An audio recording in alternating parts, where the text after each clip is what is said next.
Now, let's talk about one of our favorite topics, graffiti, specifically along the interstates. Last month, we told you how the state of Washington is one of the first in the nation to use drones to paint over highway graffiti. Tonight, we're hearing from the man who came up with the idea that's led to the state's $1 million pilot program. Drew Mickelson shows us WashDOT's new custom tool.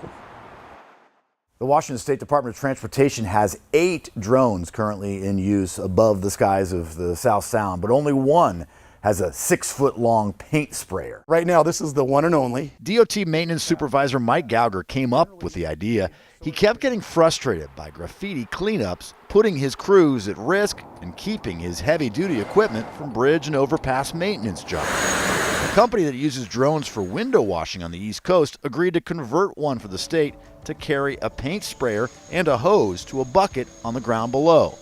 Legislation passed this year will keep the pilot project going. The DOT thinks it will save money and make cleanup safer. The state says the first 5 missions have been a success.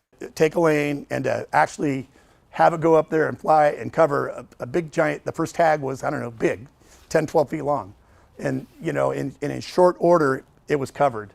Everybody there was smiling. Might be a glimpse of the future. The pilot program for the spray painting drone went the distance in Olympia during this past session, but there was another piece of anti-graffiti legislation that some of you would definitely be interested in. It's House Bill 1800. It would have given prosecutors and judges an off-ramp of community service for convicted taggers.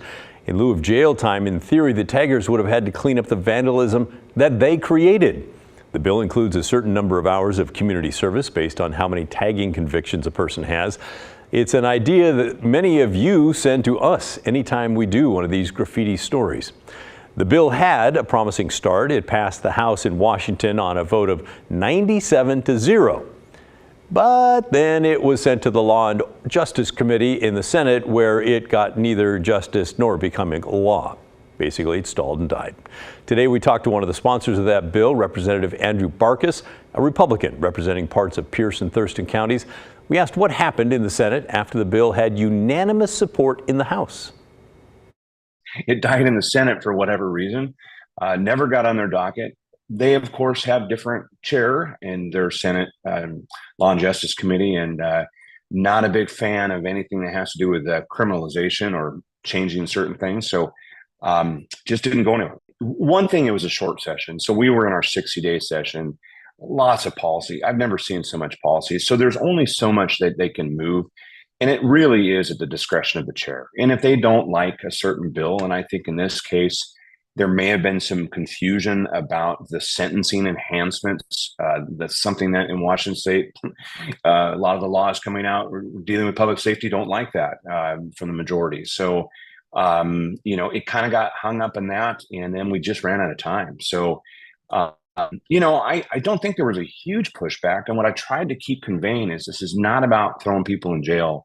It is about holding them accountable and making them go out and clean up what they're doing. Makes sense. Barkis tells us he will reintroduce the bill during Washington's legislative session next year. We asked for his confidence level of getting it passed next time on a scale of, 1 to 10. He told us he's at an 8. We'll let you know what happens.